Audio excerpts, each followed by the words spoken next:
Jean 3, verset 1 jusqu'à 21. C'est un passage intéressant. Nous savons, en le lisant, qu'on a un caractère quand même très spécial dans la personne de Nicodème. Intéressant, c'est qu'il disparaît à peu près à moitié chemin dans ce passage-là. Jésus parle, mais on n'entend pas grand-chose au sujet de Nicodème. La réalité, c'est que Nicodème va revenir plus tard dans l'Évangile, mais il semble qu'il y a quelque chose de spécial dans ce passage. C'est une opportunité où ce que notre Seigneur a pris pour enseigner les choses probablement les plus importantes en ce qui concerne le salut. C'est un fondement. C'est la base dans laquelle quelqu'un est sauvé. Souvent, on se pose la question, comment ça se fait que quelqu'un peut être sauvé? Y a-t-il une série d'étapes à suivre? 1, 2, 3? Y a-t-il une méthode? Y a-t-il un moyen? Pourtant, Jésus ici ne parle pas de méthode. C'est pas bien compliqué son affaire. Beaucoup de gens, lorsqu'ils veulent défendre le plan de salut, on va ouvrir le livre de Romains et puis on va commencer le chapitre 1 puis on va aller jusqu'au chapitre 11 pour avoir une définition de Paul. Quand même une personne bien instruite, il connaît bien ses Anciens Testaments, il est capable de monter le principe de comment on arrive à accepter le Seigneur, à le connaître. Mais ici, dans quelques versets, Jésus semble faire un travail beaucoup plus compact. Moi, je pense qu'ici, c'est encore plus important parce que ça vient de l'élève de notre Seigneur. C'est pas quelqu'un qui attache une interprétation ou un enseignement quelconque.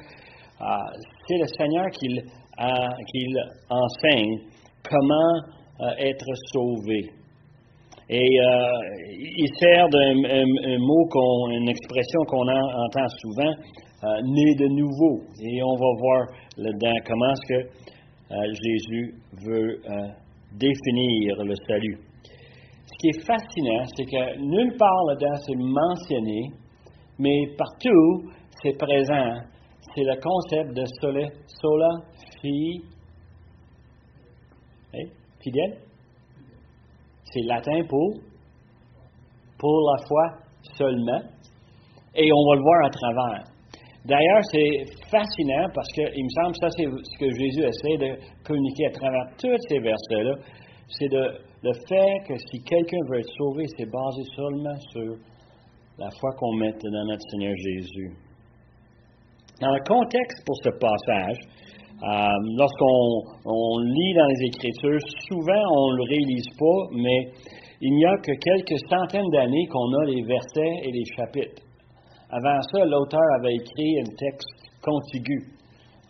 C'était Jean qui a écrit un évangile. C'est pas découpé. Et nous, on l'a découpé. Les chrétiens, depuis un bon bout de temps, on a subdivisé. On arrive à ce chapitre, on pense que ça commence ici avec la visite de Nicodème. Mais la réalité, c'est beaucoup plus un suivi d'événements. Si on lit, par exemple, peut-être, Yvon, tu peux lire Jean, chapitre 2, les derniers versets 23 à 25. Juste. Pendant que Jésus était à Jérusalem, à la fête de Pâques, plusieurs crurent en son nom, voyant les miracles qu'il faisait. Mais Jésus ne se fiait point à eux, parce qu'il les connaissait tous, et parce qu'il n'avait point besoin qu'on lui rendît témoignage d'aucun homme, car il savait lui-même ce qui était dans lui. Il semble que Jésus a fait beaucoup de miracles. Nous, on est dans Jean depuis quelques semaines. On a vu combien de miracles? On a vu les disciples. On a vu Jean-Baptiste, témoignage. On a vu comment est-ce que Jésus savait d'avance ce que Nathanaël faisait en dessous de l'arbre. Et puis, on a vu comment ils étaient convaincus par ce qu'ils ont vu. Puis ensuite, la semaine passée, on a vu comment Jésus a transformé l'eau en vin. On a vu ce processus, en passant merci, parce que j'ai me servi le même message, j'ai copié un peu de tes notes, pour la jeunesse vendredi passé. Mais l'idée, c'est quand même un miracle assez surprenant, mais on n'a pas l'impression qu'il y en a. Mais il semble ici, Jean est en train de dire, il y en a eu, il n'a pas donné des détails, mais il y en a eu. Il y en a une que Roy va parler la semaine prochaine, qui, tant que moi, est très impressionnant.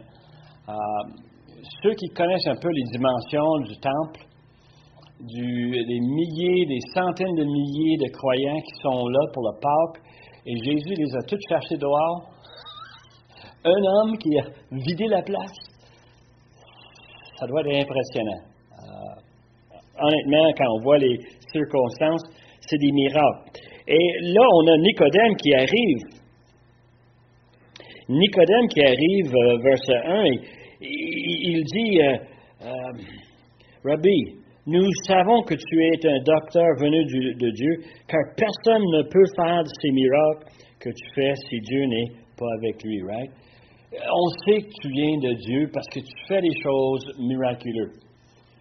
Et j'essaie de me mettre un peu dans la tête de Nicodème. Pourquoi est-ce qu'il dit ça? Est-ce que c'est parce qu'il est excessivement flatteur? Parce qu'il vient négocier quelque chose? J'ai entendu, j'ai lu, il semble qu'il y en a qui pensent que Nicodème s'en vient pour essayer de négocier une entente avec Jésus, pour qu'il laisse le monde, le système religieux tranquille. Il y en a qui disent ça. D'autres disent que Nicodème est venu parce que il voulait s'associer avec Jésus pour avoir plus de crédibilité lui-même. D'autres, c'est quand même facile, pensent qu'il est venu parce qu'il savait qu'il était un pécheur, qu'il avait besoin d'un sauveur, puis il voulait savoir si Jésus pouvait lui enseigner quelque chose d'autre qu'il doit faire, quelque chose d'autre. Et on peut voir cette logique en regardant un peu le questionnement et la manière que la discussion s'est allée. Il sert d'un terme respectueux. Il l'appelle rabbi, qui veut dire professeur, enseignant. C'est quelque chose de bien. Et en venant de Nicodème, ça a encore plus d'importance. Normalement, quelqu'un inférieur va dire ceci au sujet de quelqu'un qu'il considère supérieur. Mais Nicodème est une personne assez importante. Jésus lui-même le dit plus tard, il va dire, tu es le chef, l'enseignant d'Israël, tu es le rabbi d'Israël. Et tu ne sais pas ces choses. Il est en train de dire, tu es celui qui doit le savoir parce que tu es dans le top. Pour donner une perspective, les historiens de la temps disaient que Nicodème était parmi les 3 plus riches à Jérusalem. On parle de quelqu'un ici, style Bill Gates, Elon Musk, quelqu'un qui a beaucoup de succès dans sa vie. Et pour les Juifs, ils disaient, le succès voulait dire béni de Dieu. Alors, la personne doit être en train de faire les bonnes choses s'il est si béni que ça, s'il est si riche que ça. Et tant de succès, c'est parce que Dieu le regarde avec un œil très favorable. Et il était le professeur le plus élevé. On va voir plus tard dans l'évangile de Jean que Nicodème était dans le Sanhédrin, les 70 dirigeants du pays. Il était dans le gouvernement. Il était le meilleur des professeurs. Il était un homme extrêmement riche. Et pour lui, d'appeler Jésus Rabbi, ça veut dire que quand même, il voyait Jésus comme, hey, t'es pas loin. T'as quelque chose de spécial. Et il nous le dit dans cette expression, la flatterie, il dit, personne ne peut faire ce que tu fais, les miracles que tu fais, sans qu'il soit vraiment bien connecté avec Dieu. J'ai fait un petit peu de recherche, j'essaie de poser des questions. Jésus a agi d'une façon surnaturelle. La transformation de l'eau en vin, c'était miraculeux. Ça prend quelqu'un qui a des pouvoirs surnaturels pour être capable de le faire. Les autres miracles que Jésus faisait, des guérisons, des choses comme ça, nous savons nous-mêmes que même nos médecins aujourd'hui ne sont pas rendus là encore. De simplement toucher quelqu'un pour qu'il puisse voir. d'enlever les démons, toutes les choses qu'il a faites, surnaturelles. Well, c'est le premier prophète qui fait des choses depuis 850 ans. Si on regarde en arrière, les prophètes, normalement, pour valider leur message, on était capable de faire des choses qui démontraient que vraiment on parlait pour Dieu. Que ce soit Élie sur le mont Carmel avec les 400 prophètes de Baal, eux autres essayent de faire descendre le feu du ciel, et lui, il va arroser ce sacrifice, il va arroser l'autel, et il va s'assurer que c'est vraiment difficile. Et là, quand il prie, le Seigneur envoie le feu. C'était miraculeux, surnaturel. Et c'est le genre de choses qu'on voit dans l'Ancien Testament. Mais ici, on est rendu dans le Nouveau Testament et Jésus est en train de faire des miracles. Et Nicodème n'est pas nouf. Il sait très bien, on n'a pas eu ça depuis longtemps. Maintenant, de l'avoir, c'est parce que cet homme a quelque chose par rapport à Dieu, à l'Éternel. Il est bien. C'est pas quelques petits trucs de magie avec des cartes. Hein? C'est vraiment quelque chose de fascinant. Et on a vu ceci, nous qui lisons les Écritures, on peut s'identifier. Jésus ne faisait pas juste un ou deux petits miracles ici et là, il faisait des miracles sans arrêt. Il y en a un des commentaires qui m'avait impressionné lorsqu'il a dit « Si on estime le nombre de guérisons que Jésus a faites dans toute sa vie, probablement il n'y avait presque plus de maladies en Palestine. Tellement que les gens lui amenaient les malades, les infirmes, pour leur faire soigner par notre Seigneur Jésus. » Malheureusement, dans 21 versets, moi j'ai l'impression qu'on manque une partie de la discussion. C'est-à-dire que Nicodème arrive le soir. On ne sait pas exactement pourquoi il vient le soir. Est-ce qu'il vient en cachette ou est-ce qu'il vient parce qu'il fait plus frais? Nicodème doit être assez avancé. Peut-être c'est juste le temps propice. Mais tout ce qu'on sait, c'est qu'il vient le soir. Et normalement, le soir, c'était le temps où on allume des chandelles, des lampes, on prend un pain, on mange, on boit et on parle. Et Jésus est là avec Nicodème et je suis convaincu que la soirée a duré plus que 20 versets. Jean nous donne ce que lui se souvient, ce que le Saint-Esprit lui amène par inspiration. Il écrit 50-60 ans plus tard et il nous ramène grosso modo qu'est-ce qui est arrivé ce soir-là. Quels sont les détails qu'on a dans ce passage. Et Nicodème n'a pas encore posé de questions. Est-ce que vous avez vu ça? Il donne une salutation, il donne un compliment à notre Seigneur, mais il n'a pas posé de questions. Mais verset 3, Jésus donne la réponse avant que Nicodème le pose. Et on sait très bien avec le contexte, Jésus savait qu'est-ce qui était dans les cœurs des hommes. Et Jean fait le point à dire, écoute, on ne parle pas ici d'un homme, un prophète bien ordinaire, on parle du Fils de Dieu. Il sait qu'est-ce qui est dans le cœur des hommes. Il sait que Nicodème est venu. Il sait pourquoi Nicodème est venu. Probablement, Nicodème cherche à voir s'il manque quelque chose dans son salut. Parce que Jésus répond sans qu'il pose la question. Il lui dit, en vérité, je vous le dis, si un homme naît de nouveau, cette expression, il ne peut voir le royaume de Dieu. Et Nicodème, il saute là-dessus. C'est pas parce qu'il n'a pas compris. Nicodème a très bien compris. Nicodème a tellement bien compris qu'il va répondre quelque chose très logique. Physiquement, mais spirituellement, il a besoin et il donne justement cette réponse. Il dit, comment un homme peut-il naître quand il est vieux? Peut-il rentrer dans le ventre de sa mère?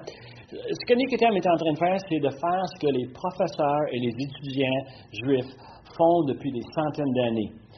À ce moment-là, ils enseignaient, non avec un tableau noir ou un tableau blanc, ils n'enseignaient pas avec, évidemment, un ordinateur, même pas des cartables. Non, ils enseignaient verbalement avec des images, avec des analogies, des comparaisons. Si tu veux comprendre ce que c'est le salut, il va falloir que tu comprennes ce que c'est la naissance physique. C'est ça que Jésus est en train de dire. Et Nicodème est en train de dire, qu'est-ce que ça fait avec le salut? La naissance, là, c'est un événement, une fois dans la vie, c'est fini. Et Jésus dit, ouais, c'est ça. Mais Nicodème, il dit, ça ne marche pas.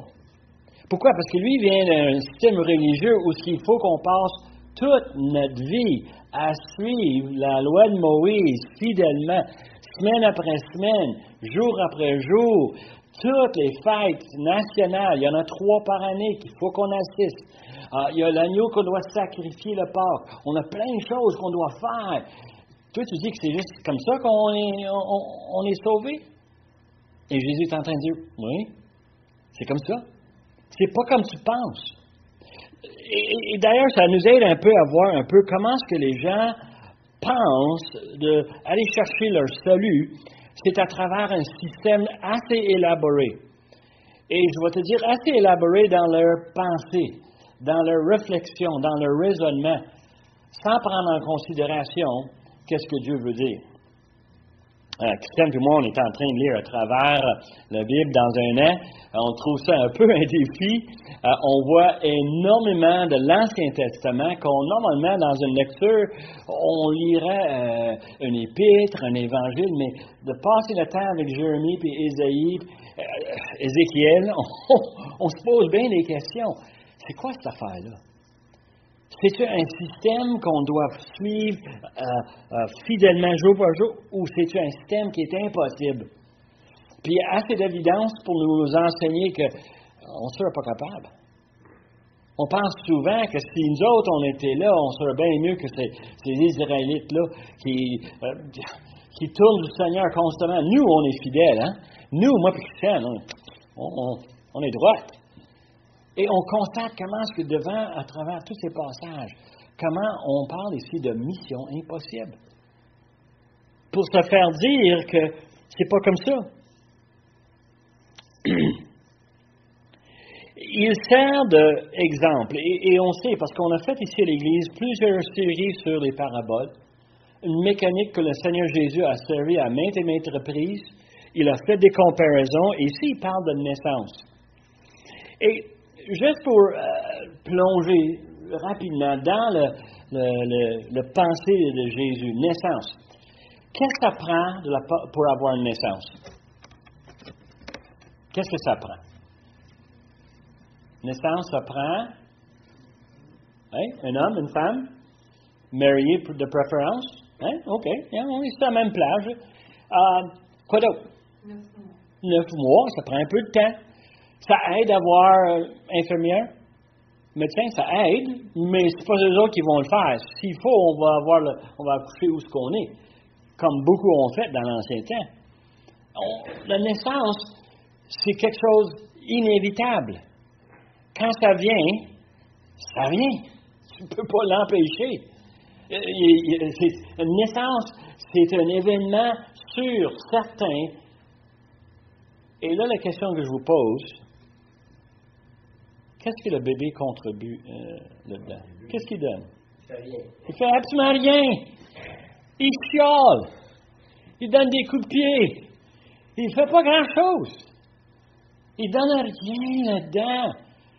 Quand je suis né, ma mère m'a donné un nom, j'avais même pas une opinion, j'avais pas le droit de m'exprimer. Elle aurait pu attendre que j'avais peut-être 6-7 ans, puis j'aurais pu choisir mon nom comme je voulais, mais non, c'est Danny. Danny, c'est ton nom. Pas le choix. Moi, Christian, on a déjà débattu ça, là, les choix de noms, là, puis il y en a des affaires qu'on aurait voulu dire à nos parents un peu. Là. Pas sûr que c'est le meilleur exemple. En tout cas, on n'avait rien à dire. On n'a rien à faire. Le pauvre Nicodème est devant le Seigneur Jésus, lui, avec sa vie fantastique, avec ses études impressionnantes, avec toutes ses connaissances, avec tout ce qu'il a accumulé. Et Jésus est en train de dire, et tu veux avoir le salut? C'est comme une naissance, il faut que tu nais de nouveau. Il faut que tu scrapes tout, puis tu commences à zéro. Puis quand tu vas commencer à zéro, ça ne vient pas de toi. Ça vient de tes parents. Et justement, le terme que Jésus sert ici, quand on dit qu'on vient né de nouveau, le concept de nouveau, c'est un mot grec qui avait 2 sens. Et les 2 sens s'appliquent ici. Un point que tu peux dire, Jésus est en train de servir d'un mot qui voulait dire 2 choses à la fois. Né de nouveau, flambant neuf, ou, né de qu'est-ce qu'il vient dire? D'en haut. On est né des parents, mais nos parents sont en haut. On est né spirituellement de Dieu, pas d'une personne. Juste parce que mes parents étaient chrétiens, ça ne veut pas dire que moi je suis né chrétien.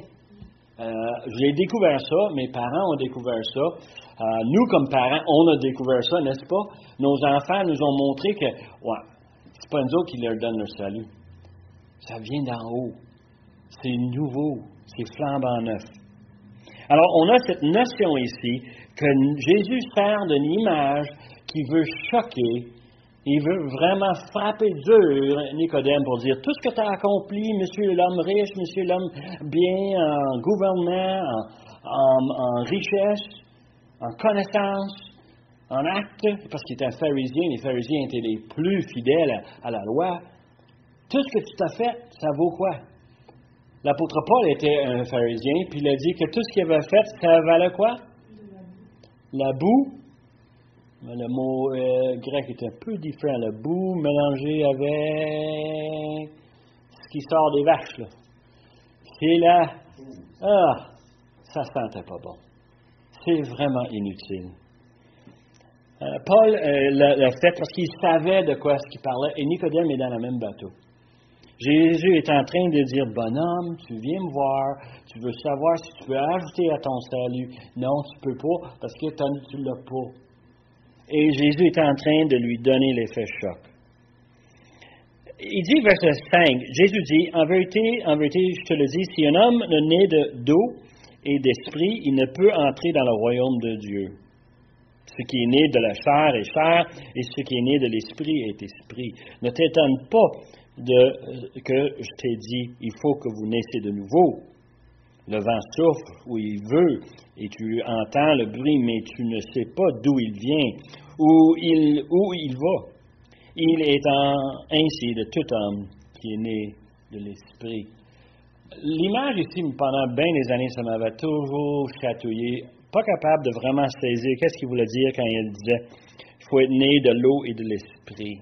L'eau, on pense physique, esprit, on pense spirituel. C'est comme ça que je l'ai interprété pendant longtemps.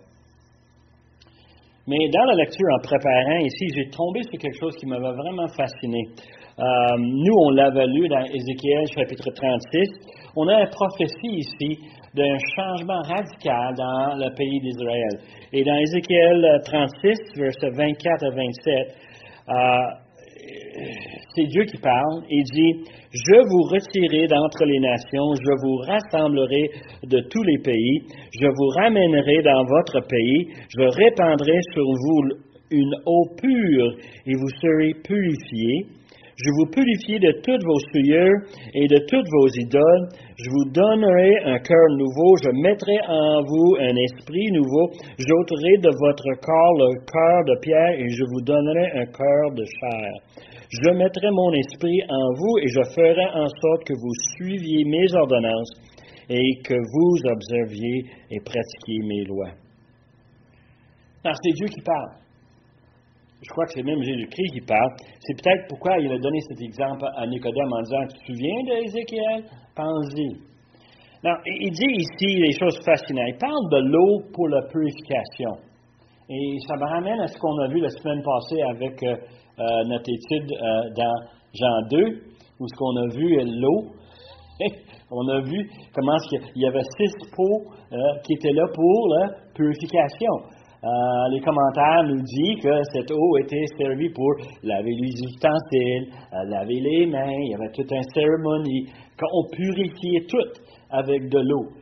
Et justement, ici dans Ézéchiel, Dieu est en train de dire, je vais vous purifier, c'est moi qui vais le faire. Et d'ailleurs, je veux juste te frapper avec cette expression. Combien de fois dans ces 5 versets est-ce qu'on entend je? Je ne sais pas si vous l'avez entendu lorsque j'ai fait la lecture, mais l'idée, c'est que c'est un événement que Dieu fait. C'est Dieu qui va nous purifier. C'est Dieu qui va mettre son esprit en nous. C'est Dieu qui va tout faire. Et il est fascinant comment il est en train de dire à Nicodème, ce que tu pensais était un accomplissement de ta part vaut rien. c'est Dieu qui a l'intention de tout faire. Le vent physique est bien connu dans la Palestine à ce moment-là, mais l'homme ne peut connaître ni le contrôler. C'est fascinant. Moi, je sais que nous autres, souvent, chez nous, on a la notion qu'il y a beaucoup de vent. On reste dans la forêt, on entend le bruit, c'est quelque chose qu'on aime beaucoup. Mais ça vient d'où, Christiane? Tu sais-tu? Ah, c'est pas, on l'apprécie, on l'entend. On entend le vent, mais il vient-tu de l'ouest, de l'est? Pourquoi est-ce qu'il vient d'une place d'une autre? Les météorologues vont nous dire toutes sortes de choses, mais en réalité, on sait qu'eux autres, ils ne savent pas. Rien qu'à regarder le météo puis voir comment est-ce que c'est peu précis. On a des surprises. Hein? Mais les gens là-bas, dans ce temps-là de notre Seigneur, le vent était quelque chose de bien connu, mais de peu connu. Et de comprendre que le vent représente l'Esprit de Dieu qui est souverain, qui fait qu'est-ce qu'il veut faire. C'est pas nous qui lui dit quoi faire. C'est pas nous qui peut le diriger. L'Esprit de Dieu est comme le vent. Il fait ce qu'il veut, quand il veut, comment il veut. Et il a décidé de nous offrir le salut. Alors Nicodème dit, verset 9, comment cela peut se faire? Et Jésus lui répondit, tu es le docteur d'Israël et tu ne sais pas ces choses-là? Nicodème aurait pu écrire Hébreux 12. Nicodème connaît les Écritures assez bien pour savoir que Abraham, par exemple, c'est par la foi. Et c'est la foi qu'Adam avait qui l'a sauvé. Et le problème que Nicodème avait, un problème énorme, c'est qu'il est juif. Il est convaincu que le salut est offert aux Juifs. Il est convaincu que c'est offert aux Juifs fidèles au commandement, les Juifs qui suivent la loi. Et c'est là où on a un énorme problème.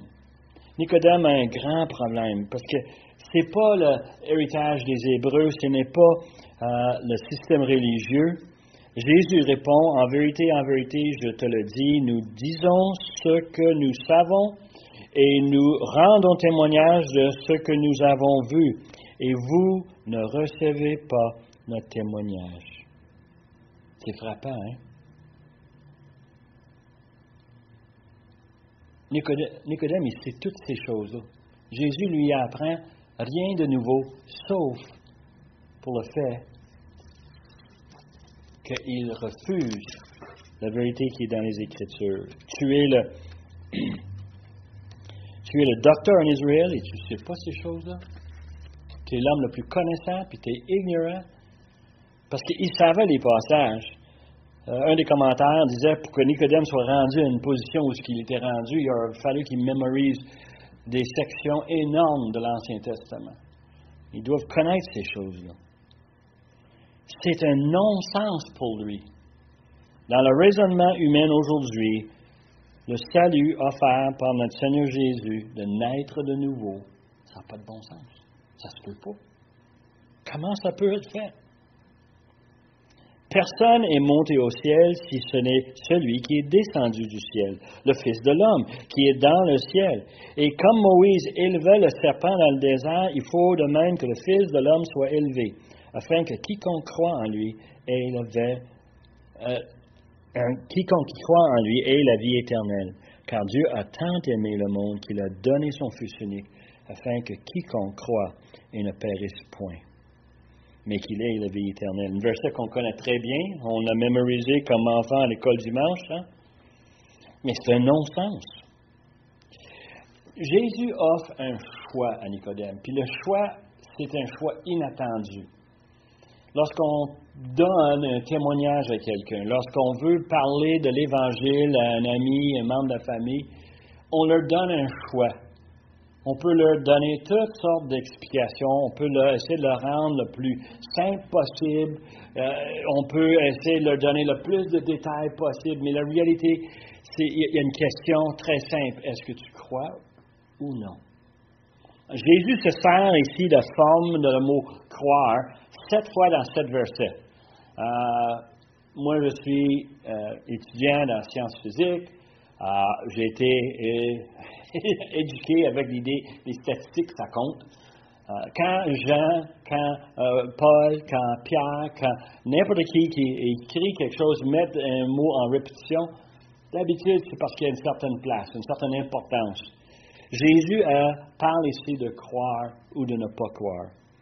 Et il dit ici que c'est un choix qu'on a à faire. L'exemple de Moïse, il prend le serpent d'Aaron. Une histoire bizarre. On trouve ça dans l'Ancien Testament. Moïse était dans le désert avec les enfants d'Israël. Ils sont en désobéissance et Dieu a envoyé des serpents qui les mordent et qui meurent. Alors nous, on veut l'antidote. Nous, de notre génération, on pense comme ça, n'est-ce pas? Mais dans ce temps-là, il n'y avait rien qu'on pouvait faire. Et Dieu a dit à Moïse de faire un serpent fabriqué avec de l'airain, de le mettre sur un poteau, de le lever haut dans le milieu du camp, et n'importe qui le regarde sera guéri. Ah, c'est quelque chose, hein? J'ai été malade parce que j'étais désobéissant. Un serpent est venu me piquer et je suis en train de mourir. Et la seule façon de me sauver, c'est de regarder un serpent fait en airain. Comment ça se fait? C'est pas logique.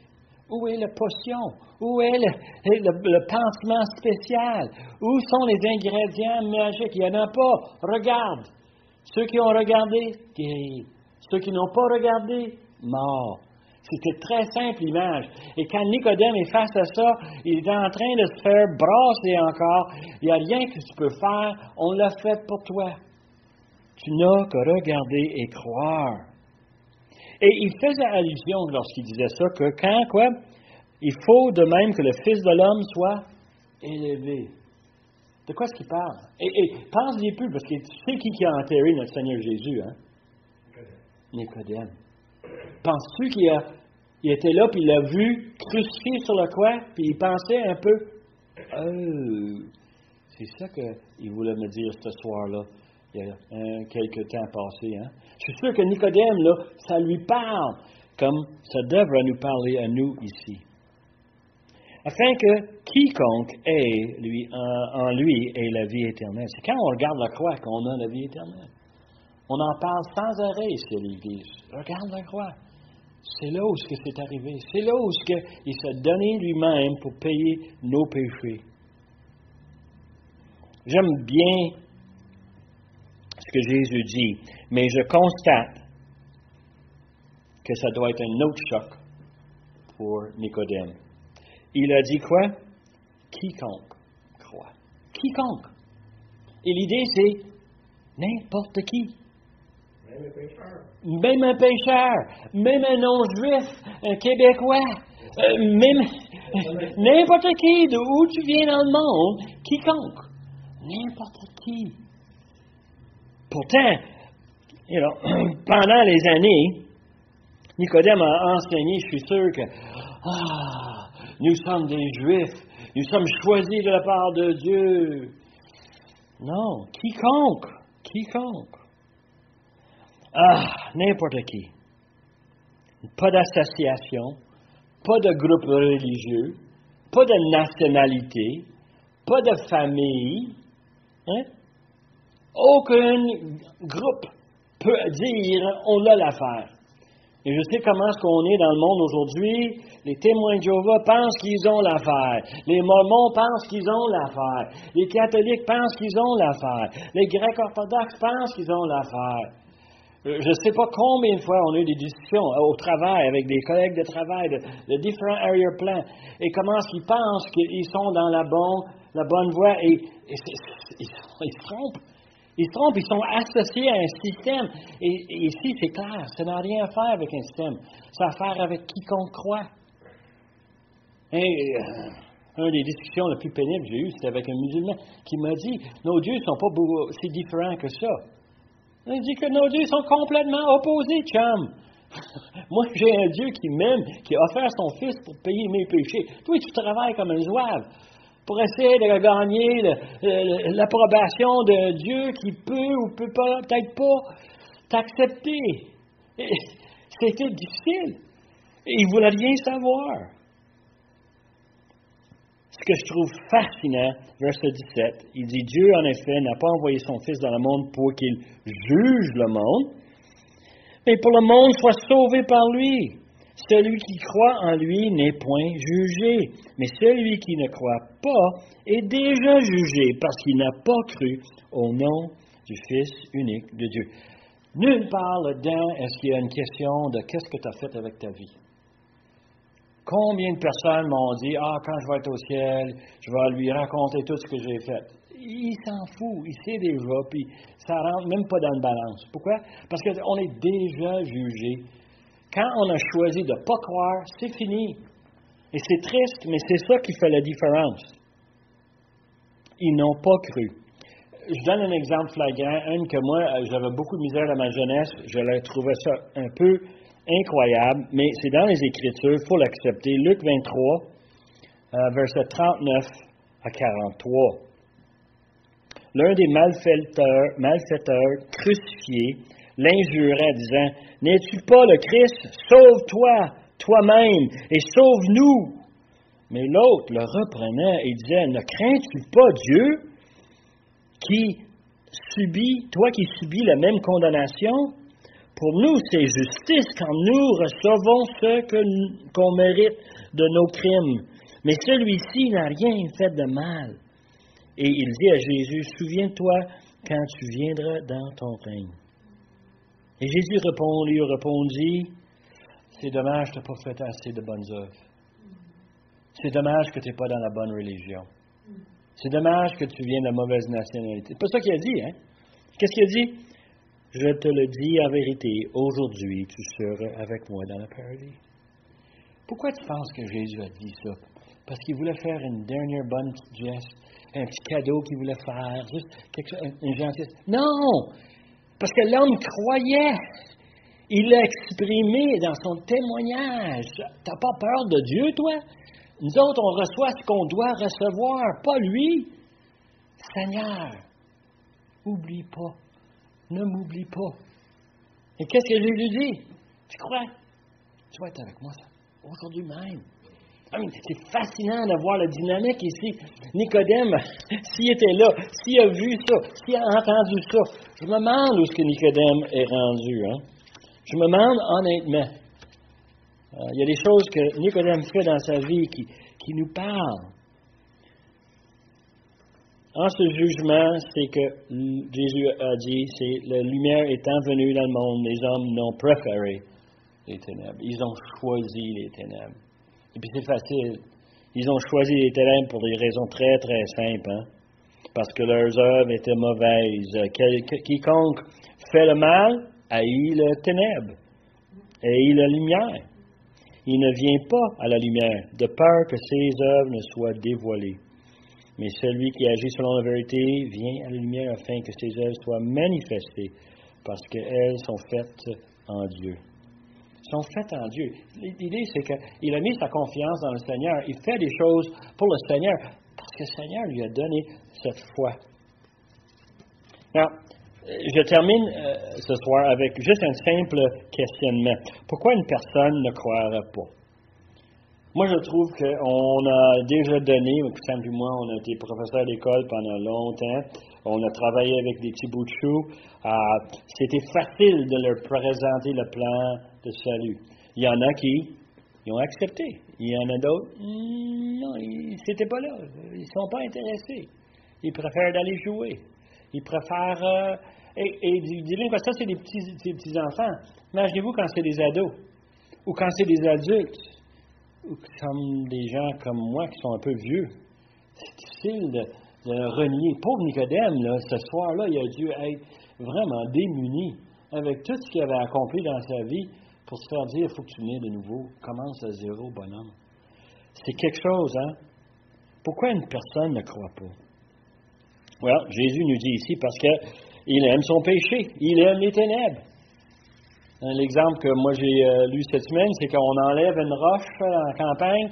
S'il y a des bébites en dessous, qu'est-ce qu'ils font? Ils courent.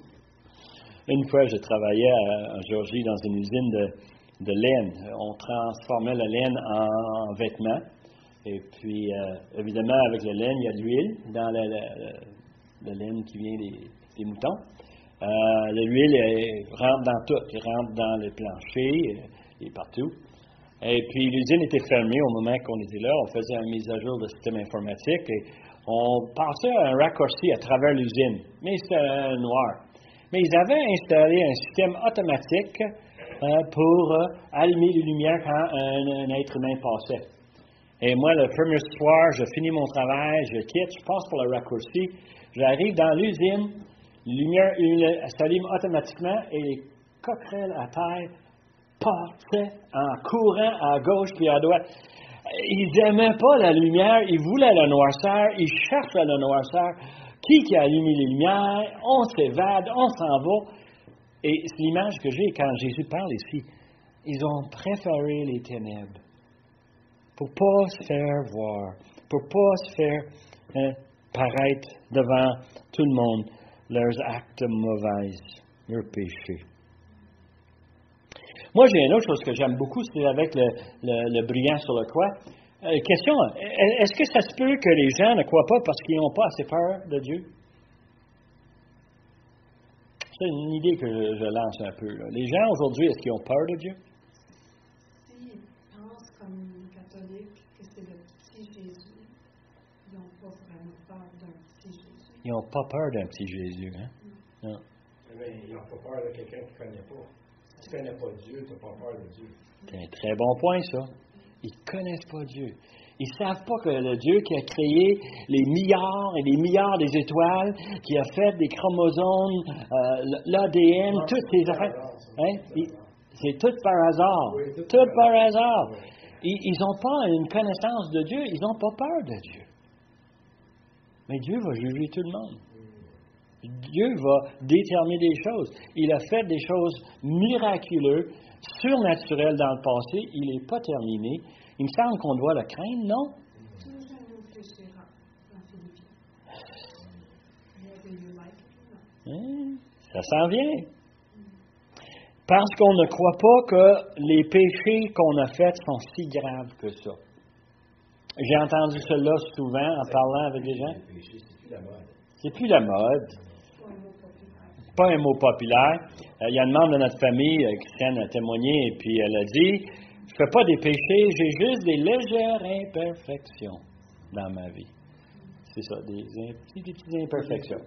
Ouais, c'est pas grand-chose. D'autres personnes nous disent qu'ils pensent que dans la balance, leurs bonnes actions vont dépasser leurs péchés. Mais c'est pas ça que Jésus a dit. Jésus a dit, tu crois-tu ou tu crois pas? Ça n'a rien à faire avec la quantité de péchés que tu as fait. Le brigand sur le croix, je suis sûr qu'il en avait une longue liste. Mais il a demandé le Seigneur, et le Seigneur a dit quoi? C'est pas trop tard. C'est aujourd'hui même, tu es avec moi dans le paradis. Est-ce que c'est possible qu'il y a d'autres moyens? Et c'est ça Nicodème. Lui pensait qu'il y avait d'autres moyens qui lui donnaient le salut. Des choses à accomplir dans la vie, des choses qui vont faire une différence, des choses qui vont aider les bonnes œuvres. Il y en a qui ont même confiance dans un autre Dieu. Et quand je te parle de mon collègue de travail musulman, lui, il croit vraiment qu'Allah, c'est un vrai Dieu. Il ne sait pas que c'est un démon. Et il va découvrir, ça, c'est dommage. Parce qu'il n'y a pas peur des conséquences de la mort. Ça se peut-tu que les gens ne croient pas parce qu'ils ne croient pas qu'il y a quelque chose après la mort? Pourtant, il me semble que tout le monde a une certaine conviction qu'il y a quelque chose. Il me semble que les Écritures nous parlent assez fortement que oui, il y a deux éventualités, les conséquences sont assez claires. Mais l'homme est déjà jugé parce qu'il a choisi de ne pas croire. C'est fascinant de voir ça. La personne qui choisit de ne pas croire est en train de choisir l'ignorance. Je préfère pas connaître et je ne veux pas le connaître. Je ne veux pas avoir une relation avec Dieu. Ils pensent qu'ils peuvent s'échapper comme s'il est en contrôle. C'est comme s'il dirige tout dans sa vie. Mais notre seul espoir, vous savez que moi, c'est dans l'œuvre de notre Sauveur. et notre confiance. Hein? Notre confiance en lui, en sachant que tout se règle avec notre Seigneur Jésus. Peu importe le problème de la vie, la souffrance, même la mort. Notre seul espoir, c'est de croire dans notre Seigneur et d'en parler à tous ceux qui veulent entendre. C'est là notre défi. Terminons avec un mot de prière. Père éternel, on veut te remercier pour Nicodème, pour le fait qu'il est venu te voir. Il cherchait. Et Seigneur, on te remercie pour le fait que Jean nous a transcrit cette histoire et que nous, on peut apprendre que tout ce qu'on pense par rapport aux choses spirituelles sont absolument à rien sans qu'on mette notre confiance en toi. Seigneur, on voudrait être des témoins fidèles et on veut convaincre les gens, mais on sait qu'on ne peut pas les convaincre. C'est toi qui peux les toucher leur cœur. Donne-nous les paroles, donne-nous les versets qui vont les aider, les éclairer pour qu'ils puissent mettre leur confiance et ne pas passer par le jugement. On demande ces choses, Seigneur, par le beau nom de Jésus. Amen.